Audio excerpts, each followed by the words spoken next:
Assalamualaikum warahmatullahi wabarakatuh. Saya Noviani Lulatul Fuada dari kelas IAT 4A akan menjelaskan mengenai imam-imam qiraah sab'ah dan sarah beserta istilah-istilah yang mengenai qiraah tersebut untuk memenuhi tugas akhir semester 4. Yang pertama, Imam Nafi Al-Madani. Beliau dari Asfahan dan wafatnya di Madinah pada tahun 169 Hijriah. Ada dua murid yang meriwayatkan, yaitu Imam Qalun dan Waras. Kalau Qalun itu lahir di tarikh 120 Hijriah dan meninggalnya di tarikh juga pada tahun 220 Hijriah. Kalau Imam Waras itu lahir di Mekah pada tahun 110 Hijriah dan meninggalnya di Mekah juga pada tahun 197 Hijriah. Yang kedua, Imam Ibnu Katsir. Beliau bukan seorang ahli tafsir, akan tetapi beliau adalah seorang tabi'in. Beliau lahir di Mekah pada tahun 45 Hijriah dan meninggal juga di Mekah pada tahun 120 Hijriah. Ada dua murid yang meriwayatkan, yaitu Imam Al-Bazi dan Qombul. Al-Bazi sendiri itu lahir di Mekah 170 Hijriah dan meninggalnya juga di Mekah 250 Hijriah. Kalau Qombul itu lahir di Mekah 192 Hijriah dan meninggal di Mekah juga pada tahun 291 Hijriah. Yang ketiga, Abu Amr Al-Basri. Beliau dari Mekah pada tahun 68 Hijriah lahirnya dan meninggalnya di Kufah pada tahun 154 Hijriah. Ada dua murid Abu Amr Al-Basri, yaitu Ad-Duri dan As-Susi. Ad-Duri sendiri itu wafat pada tahun 246 Hijriah, sedangkan As-Susi wafat pada tahun 260 Hijriah. Yang keempat, Ibnu Amir Asy-Syami. Beliau lahir di Damaskus 21 Hijriah dan meninggal juga di Damaskus 118 Hijriah. Ada dua murid yang meriwayatkan, Hisham dan Ibnu Dakwan. Hisham sendiri itu meninggal di Damaskus juga pada tahun 245 Hijriah, sedangkan Ibnu Dakwan juga meninggal di Damaskus pada tahun 242 Hijriah. Yang kelima, Hashim Al-Kufi. Beliau dari Kufah dan meninggalnya di Kufah juga pada tahun 127 Hijriah. Ada dua murid yang meriwayatkan qiraahnya beliau, Asy-Syu'bah dan Hafs. Kalau Asy-Syu'bah sendiri itu wafat di Kufah 193 Hijriah. Kalau Hafs itu wafatnya pada tahun 180 Hijriah. Yang keenam, Hamzah Al-Kufi. Beliau dari Kufah, lahir pada tahun 80 Hijriah dan meninggalnya di Bahlawan pada tahun 156 Hijriah. Ada dua murid yang meriwayatkan qiraahnya Hamzah Al-Kufi. Yang pertama, Khalaf dan Halat. Khalaf sendiri itu lahirnya pada tahun 150 Hijriah dan wafatnya di Baghdad pada tahun 229 Hijriah. Kalau Halat itu wafatnya pada tahun 220 Hijriah. Yang ketujuh, Al-Kisai Al-Kufi. Beliau berasal dari Kufah pada tahun 119 Hijriah dan wafatnya di Rai pada tahun 189 Hijriah. Ada dua murid yang meriwayatkan, yaitu Al-Laits dan Hafs Ad-Duri. Kalau Al-Laits sendiri itu berasal dari Baghdad. Mungkin wafatnya di Baghdad ya, setahu saya itu pada tahun 240 Hijriah, sedangkan Hafs itu 246.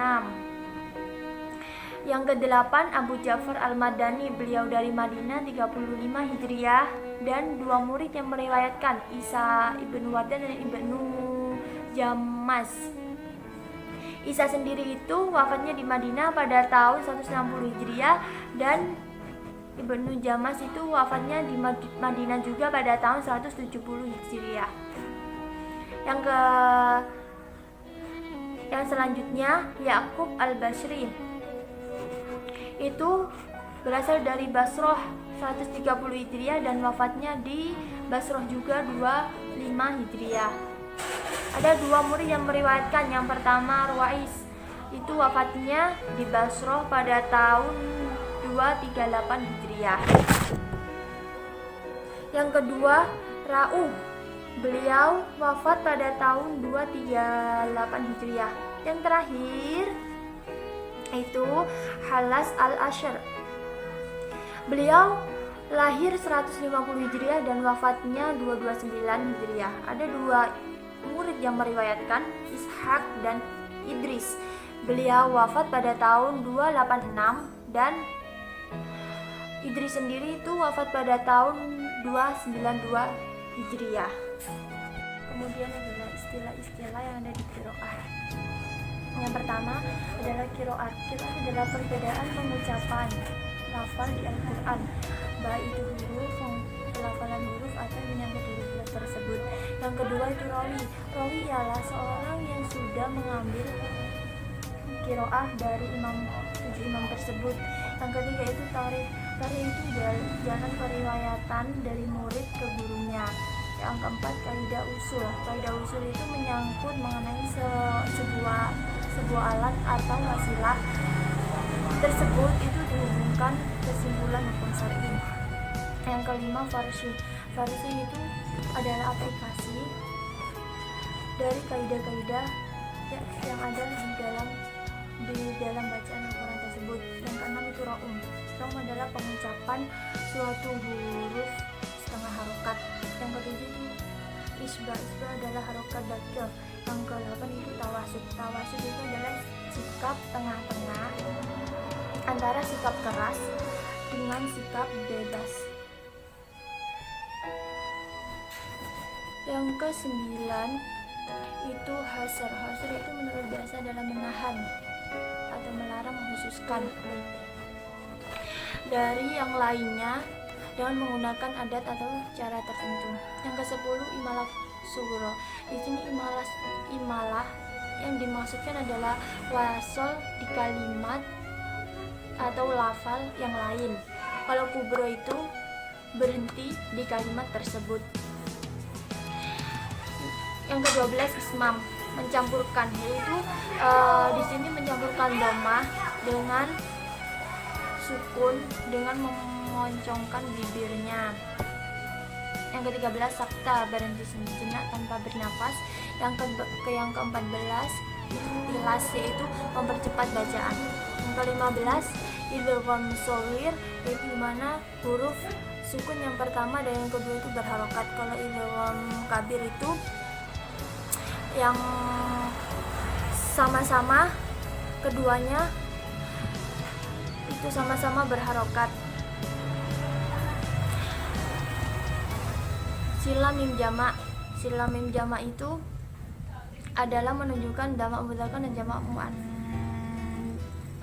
mudzakkar baik mukhatab atau ghaib. Sila hak kinayah. Sila hak kinayah itu hak dhamir mufrad yang terjadi dua harokat sukun.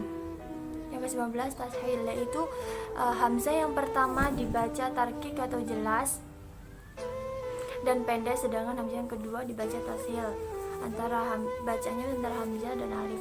Yang ke-20 ya idhofah. Ya idhofah itu sesudah hamzah koto itu berharokat fathah dan dibaca fathah. Kalau ya ziyadah yaitu ya tambahan, dimana dalam qiraah imam satu dengan yang lain itu tidak sama, sehingga ada yang menggunakan ya ziyadah dan ada yang tidak menggunakan ya ziyadah. Sekian penjelasan dari saya, kurang lebihnya mohon maaf. Assalamualaikum warahmatullahi wabarakatuh.